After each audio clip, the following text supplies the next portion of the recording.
মৃত্যুর আগে 3টি কাজ করে যেতে পারলে মৃত্যুর পরও মানুষের আমল নামায় তার হিসাব সওয়াবের অ্যাকাউন্টে সওয়াব যোগ হতে থাকে। নাম্বার 1, কোনো মানুষ যখন মারা যায়, যদি সে কোনো উপকারী ইলিম রেখে যেতে পারে, উপকারী জ্ঞান রেখে যেতে পারে। একজন মানুষকে কোনো একটা কিছু আপনি শেখালেন, কাউকে শিখতে সহযোগিতা করলেন, উদ্যোগী হলেন, তাকে শিক্ষা দিলেন, জ্ঞান দিলেন, সে আপনার শিক্ষা থেকে শিক্ষিত হয়ে, আপনার ইলম থেকে উপকৃত হয়ে সে তার জীবনকে আলোকিত করলো, অন্যদেরকে আলোকিত করলো।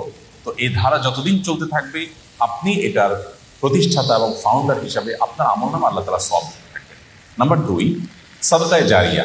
সাদকায়ে জারিয়া বলা হয় ওই দান, যে দানের উপকারিতাটা লং টাইম পর্যন্ত চলতে থাকে।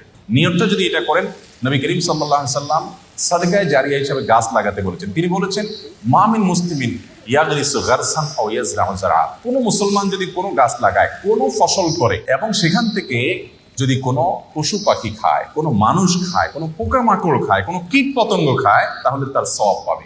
এটি সাদকায়ে জারিয়া, যে আমি মরে যাব কিন্তু আমার গাছের এই সওয়াব আমার আমলনামায় যুক্ত হতে থাকবে। তাহলে সেখান থেকে কিছু গাছ যদি টিকে যায়, এবং যতদিন টিকবে মানুষ অক্সিজেন পাবে, ছায়া পাবে, ফসল পাবে, ফল পাবে, মানুষের মৃত্যুর পর এই আমলটার সওয়াব যেতে থাকবে।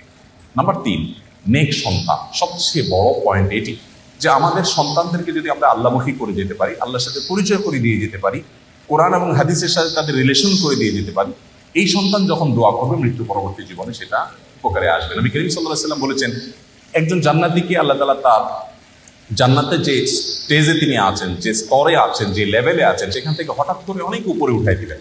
দেওয়ার পর জান্নাতি বলবে, আল্লাহ আমাকে এই স্তর থেকে এত আফার ক্লাসে নিয়ে যাওয়ার কারণটা কি? আমি তো এখন আর আমল করে নিজের মর্তবা মর্যাদা বৃদ্ধি করার কোনো সুযোগ নেই। তখন আল্লাহ তাআলা বলবেন, তুমি পৃথিবীতে যে সন্তান রেখে আসছো, সে তোমার জন্য যে দোয়া করেছে, তার প্রতিটি দোয়ার ফলশ্রুতিতে তোমার মর্যাদা এখানে বৃদ্ধি হচ্ছে।